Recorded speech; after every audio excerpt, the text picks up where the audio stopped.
बच्चों, आज हम हिंदी लेखन में अनुच्छेद लेखन के बारे में जानकारी प्राप्त करेंगे।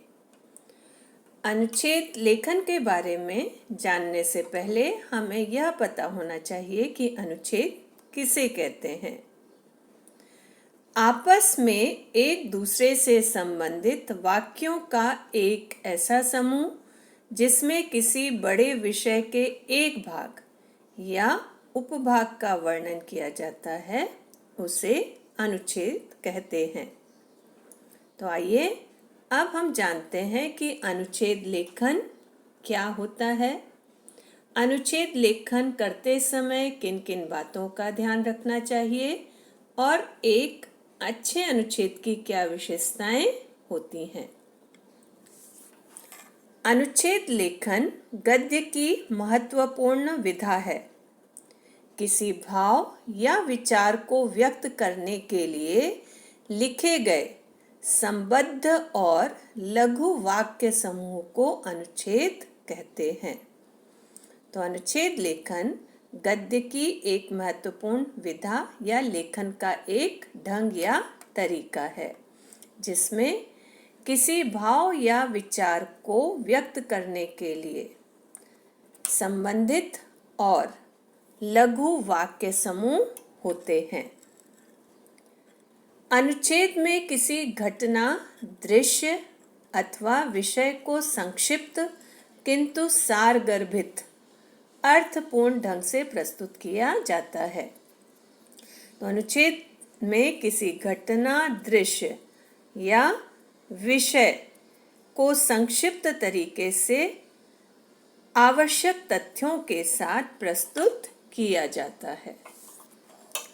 अनुच्छेद अपने आप में स्वतंत्र और पूर्ण होते हैं। अनुच्छेद का मुख्य विचार या भाव की कुंजी या तो आरंभ में रहती है या अंत में। एक अच्छे अनुच्छेद लेखन में मुख्य विचार अंत में दिया जाता है। तो अनुच्छेद अपने आप में स्वतंत्र होते हैं और पूर्ण अर्थ बताते हुए होते हैं। अनुच्छेद का जो मुख्य विचार है या भाव है, वह तो आरंभ में रहता है या फिर अंत में। अब अनुच्छेद लिखते समय ध्यान रखने योग्य बातें। अनुच्छेद लिखते समय हमें किन किन बातों को ध्यान में रखना चाहिए, आइए देखते हैं। अनुच्छेद लिखने से पहले रूपरेखा, संकेत बिंदु आदि बनानी चाहिए। कुछ प्रश्न पत्रों में पहले से ही रूपरेखा, संकेत बिंदु आदि दिए जाते हैं। उन्हीं रूपरेखा और संकेत बिंदुओं को ध्यान में रखते हुए अनुच्छेद लिखना होता है। तो अनुच्छेद लिखने से पहले हमें विषय के अनुरूप रूपरेखा या संकेत बिंदु आदि बना लेने चाहिए। और कई बार प्रश्न पत्र में रूपरेखा और संकेत बिंदु विषय के साथ दिए जाते हैं। उन्हीं रूपरेखा और संकेत बिंदुओं को ध्यान में रख करके हमें अनुच्छेद लिखना होता है। अनुच्छेद में किसी एक ही पक्ष का वर्णन करना चाहिए। ऐसा करना इसलिए आवश्यक हो जाता है क्योंकि अनुच्छेद में शब्द सीमित होते हैं और हमें अनुच्छेद संक्षेप में लिखना होता है। तो अनुच्छेद में जो विषय दिया है उसके एक ही पक्ष का वर्णन करना चाहिए। उसके अनेक पक्षों को हमें अनुच्छेद में समाहित नहीं करना चाहिए। और ऐसा इसलिए ज़रूरी हो जाता है क्योंकि अनुच्छेद की जो शब्द सीमा है वह निश्चित होती है।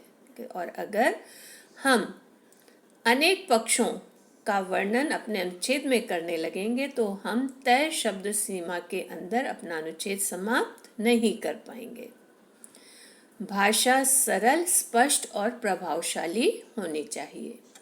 अनुच्छेद लिखते समय यह ध्यान में रखना ज़रूरी है कि जो हम अनुच्छेद लिख रहे हैं उसकी भाषा सरल हो, स्पष्ट हो, मतलब साफ समझ में आने वाली हो और प्रभावशाली भी हो।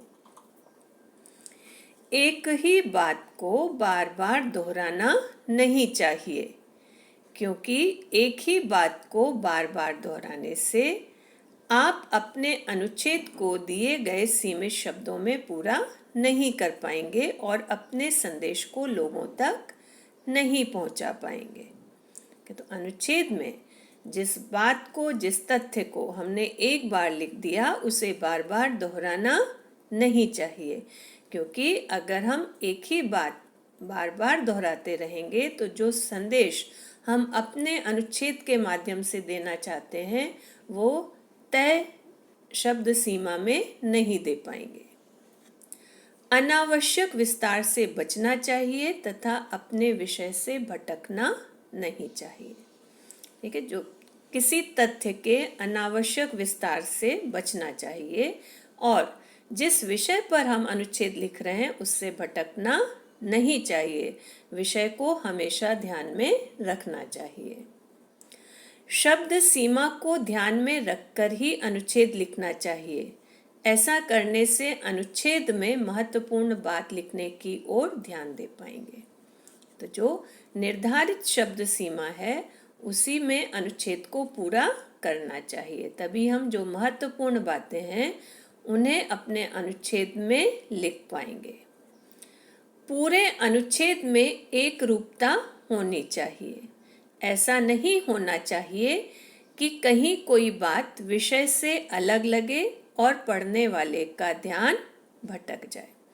तो पूरे अनुच्छेद में एक रूपता या समानता होनी चाहिए।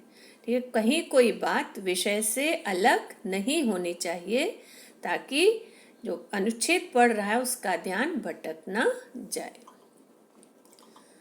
अनुच्छेद को प्रभावशाली और रोचक बनाने के लिए सूक्ति अथवा कविता की पंक्तियों का प्रयोग भी किया जा सकता है। अनुच्छेद प्रभावशाली लगे, रोचक लगे, आकर्षक लगे, इसके लिए सूक्ति या कविता की पंक्तियों का प्रयोग भी किया जा सकता है। सूक्ति अच्छे और सुंदर ढंग से कही गई कोई बढ़िया बात या सुवचन। तो अगर हम अपने अनुच्छेद में सूक्ति या कविता की पंक्तियों का प्रयोग करेंगे तो इससे अनुच्छेद प्रभावशाली और आकर्षक बनेगा। अनुच्छेद के अंत में निष्कर्ष समझ में आ जाना चाहिए, यानी विषय समझ में आ जाना चाहिए। अनुच्छेद के अंत में जिस विषय को लेकर के आप अनुच्छेद लिख रहे हैं वह साफ साफ समझ में आ जाना चाहिए। आइए अब देखते हैं अनुच्छेद की प्रमुख विशेषताएं। अनुच्छेद किसी एक भाव या विचार या तथ्य को एक ही बार एक ही स्थान पर व्यक्त करता है। अनुच्छेद में कोई एक भाव, विचार या तथ्य एक ही बार एक ही स्थान में व्यक्त किया जाता है। अनुच्छेद के वाक्य समूह में उद्देश्य की एकता रहती है। अप्रासंगिक बातों को हटा दिया जाता है। ठीक है, तो अनुच्छेद के जो वाक्य समूह हैं उसमें जो उद्देश्य है उसकी एक रूपता नजर आती है और जो संबंधित बातें नहीं है, जो विषय के अनुरूप या विषय से संबंधित बातें नहीं है, उन्हें अनुच्छेद में नहीं लिखा जाता है। अनुच्छेद के सभी वाक्य एक दूसरे के साथ स्वाभाविक रूप से जुड़े हुए होते हैं। अनुच्छेद में एक ही केंद्रीय भाव या विचार का विस्तार होता है। कि अनुच्छेद में एक ही विचार का विस्तार किया जाता है, किसी विषय के एक ही पक्ष का विस्तार किया जाता है। अनुच्छेद में भूमिका बांधने और निष्कर्ष देने की आवश्यकता नहीं होती। जिस तरह से हम निबंध में भूमिका से शुरू करते हैं और निष्कर्ष से उपसंहार करते हैं, उस तरह की आवश्यकता अनुच्छेद में नहीं होती है। आइए अब एक उदाहरण के माध्यम से अनुच्छेद किस तरह से लिखा जाता है उसे समझते हैं। तो यहाँ पर अनुच्छेद का विषय दिया गया है वो है विद्यार्थी और अनुशासन। यहाँ पर विषय के साथ संकेत बिंदु भी दिए गए हैं। हमें इन्हीं संकेत बिंदुओं को ध्यान में रखते हुए अपना अनुच्छेद लिखना है। तो जो संकेत बिंदु दिए गए हैं पहले हम उन्हें ध्यान से पढ़ेंगे कि संकेत बिंदु क्या दिए गए हैं। पहला संकेत बिंदु है अनुशासन का अर्थ। दूसरा है अनुशासन की आवश्यकता। तीसरा है प्रकृति में अनुशासन। और चौथा है अनुशासन सफलता की कुंजी। हम इन्हीं संकेत बिंदुओं को ध्यान में रखते हुए अनुच्छेद लिखेंगे। पहला जो संकेत बिंदु है अनुशासन का अर्थ, इसमें हम अनुशासन का अर्थ क्या होता है, अनुशासन किसे कहते हैं, उसके बारे में लिखेंगे। दूसरे जो संकेत बिंदु है अनुशासन की आवश्यकता, इसमें हम हमारे जीवन के लिए अनुशासन क्यों आवश्यक है इसके बारे में लिखेंगे। तीसरा संकेत बिंदु दिया है प्रकृति में अनुशासन। ठीक है, प्रकृति में कहाँ कहाँ हमें अनुशासन नजर आता है उसके बारे में लिखेंगे। और आखिरी संकेत बिंदु दिया है अनुशासन सफलता की कुंजी। यहाँ पर हम कुछ महान हस्तियों के उदाहरण देते हुए लिख सकते हैं कि किस तरह से अनुशासन ही सफलता की कुंजी होता है, अनुशासन में रहकर ही व्यक्ति सफलता पाता है। तो आइए देखते हैं अनुच्छेद किस तरीके से लिखेंगे। पहला है अनुशासन का अर्थ। अनुशासन शब्द दो शब्दों से मिलकर बना है, अनु और शासन, जिसका अर्थ है शासन के अनुसार, अर्थात समाज द्वारा बनाए गए नियमों का पालन करते हुए मर्यादित जीवन जीना। जीवन के हर क्षेत्र और हर काल में अनुशासन का महत्व होता है, परंतु विद्यार्थी काल जीवन की नींव के समान होता है। इस काल में अनुशासन की आवश्यकता और महत्ता और भी बढ़ जाती है। इस काल में विद्यार्थी जो कुछ सीखता है वह उसके पूरे जीवन काम आता है।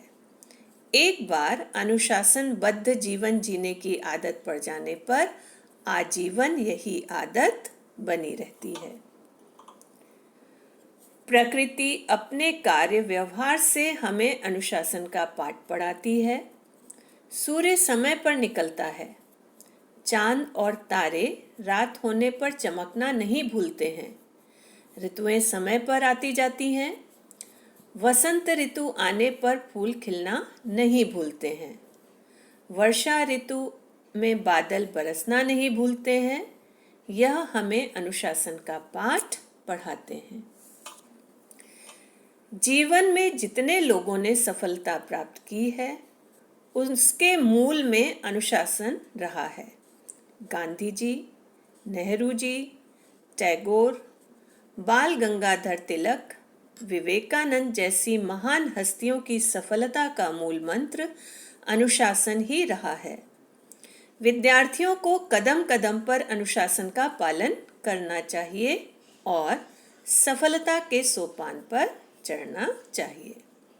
तो देखा बच्चों, ये जो हमने विद्यार्थी जीवन और अनुशासन पर अनुच्छेद लिखा, इसमें हमने दिए गए संकेत बिंदुओं का पूरा ध्यान रखा है। ठीक है, हम अनुच्छेद लिखते समय विषय से कहीं भी भटके नहीं हैं। तो हमें ये ध्यान रखना चाहिए कि अनुच्छेद जो दिए गए संकेत बिंदु हैं उनको ध्यान में रख करके ही लिखें और कहीं भी विषय से ना भटकें।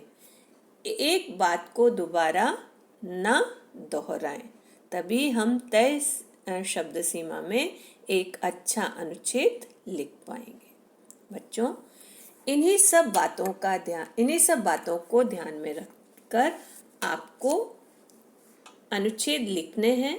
अभ्यासकार के तौर पर आपको 2 अनुच्छेद लिखने के लिए दे रहे हैं।